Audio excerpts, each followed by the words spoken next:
We have read a science fiction novel by Ray Bradbury called Veldt.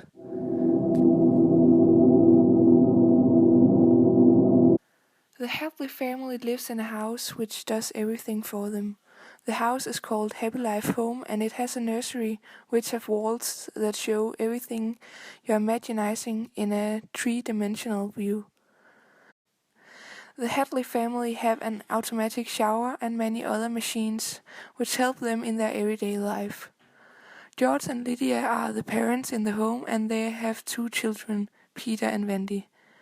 One day George and Lydia are in the nursery because Lydia has a feeling that something is wrong. Inside the nursery there is a big world with lions, and it seems excessively realistic to be an illusion. Lydia starts thinking that the environment is too violent for the children to play in with all the lions that are feeding while the children are playing in there. But the children hear that the parents will shut down the nursery for a few days. They get upset and start crying hysterically. Lydia and George lock up the nursery, but the children loves it way too much to just leave it and breaks into it anyway. Now George decides that they shall leave the house for some time to get back and live a normal family life. But the day they are meant to leave, the children trick the parents and lock them inside the nursery. The last thing they hear from the parents are the screams.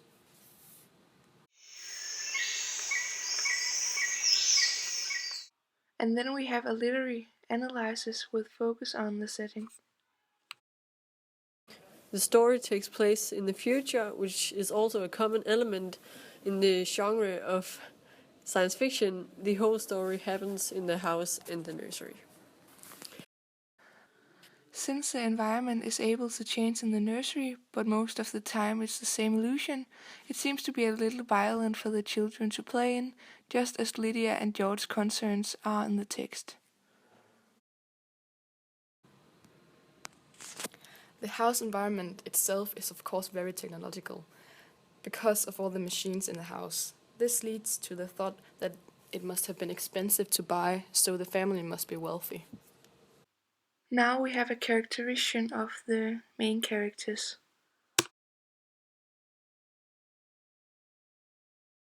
George is a protecting and caring father who wants the best for his children. Therefore, he and Lydia buys the Happy Life home, but realizes that he and Lydia cannot be good parents if it's the house that does everything for them.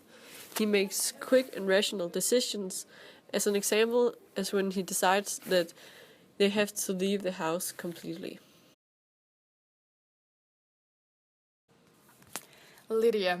She has a weak spot for the children when they probably convince her to dress herself so they can get a few more moments in the nursery. She is also afraid to be replaced as a mother by the house because it again is doing everything for them.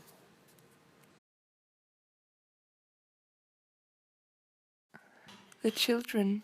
Peter and Wendy are obsessed with the nursery. They are drawn to the magical feeling to be in your own imagination.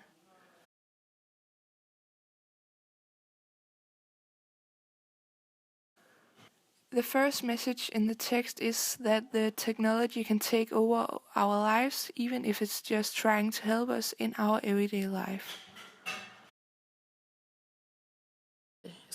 Family is a big part of the story. Because of family, George tries to shut down the nursery and go to Iowa to live a normal life. Is the story relevant in today's society?